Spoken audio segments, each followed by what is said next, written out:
lahat ng papurit ay kalalaman paano na natin nilikha. So, salamat po sa inyo lahat dahil binigyan niyo po ako ng pagkakataon na makibahagi ng konti mga aralin tungkol sa Islam o konting kagandahan ng Islam. So, una-una simulan natin sa tanong na, ang lahat ba ng reliyon ay pare-parehas? Pangalawang tanong, ano ang reliyon? O alam ba natin kung ano yung tamang reliyon? No? So, isa sa kagandahan ng Islam, sa Islam nagtuturo o sinabi, meron tayong direksyon na direktang relasyon sa Panginoon. Hindi mo ba? Walang tagapamagitan. Ang Allah ay nagsabi sa Quran, "Ud'uni astajib lakum." Kayo ay manalangin sa akin at aking papakinggan. Diba? Sa Islam, nakikita sa naging isang Diyos. Walang kaparehas, walang katulad, hindi nanganak o hindi pinanganak. Diba? Isa sa kagandahan, pangalawang sa kagandahan rin ng Islam, sa Islam may nagtuturo ng kapatiran. No? Sabi ng Propeta Muhammad SAW, "La yahillu lil muslimin an yahjura akhahu fawqa thalathati ayyam."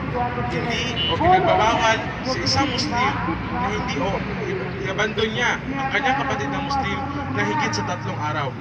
At ang Propeta Muhammad SAW ay nagsabi, "Wa khairuhuma alladhi yabda'u bis-salam."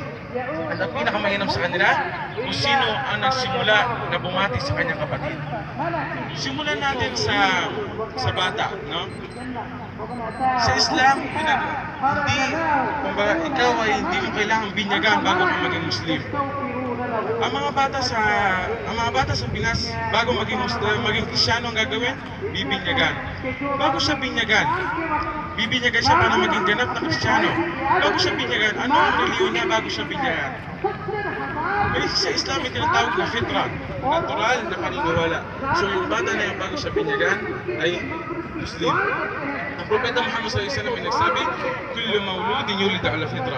Ang lahat na sinilang o lahat ng sanggol ay sinilang na nasa fitra, natural ng pananampalataya sa nag-iisang Diyos.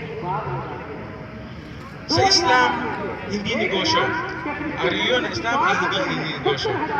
Maraming reliyon na bukod sa Islam, may marami silang selebrasyon. Christmas, New Year, marami pang iba.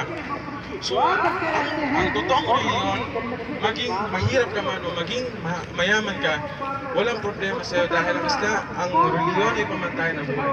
So, maraming selebrasyon pang mayayaman. Paano makikipagsabayan ang mga mahihirap?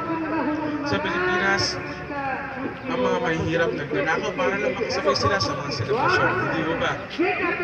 Kahit ang mga pulis, mismo ang pulis na nagpipigil dapat ng kasamaan, ay gumagawa ng hindi maganda para lang makahanap buhay o may mapagkakitaan. So sa Islam rin, tinuturong mahalin ang mga propeta. Isa doon si Propeta Isa alayhi salam. Kami mga Muslim, hindi kami magiging ganap na Muslim kung hindi namin minahal at pinaniwalaan si Propeta Isa alayhi salam o si Jesus na higit sa aming sarili.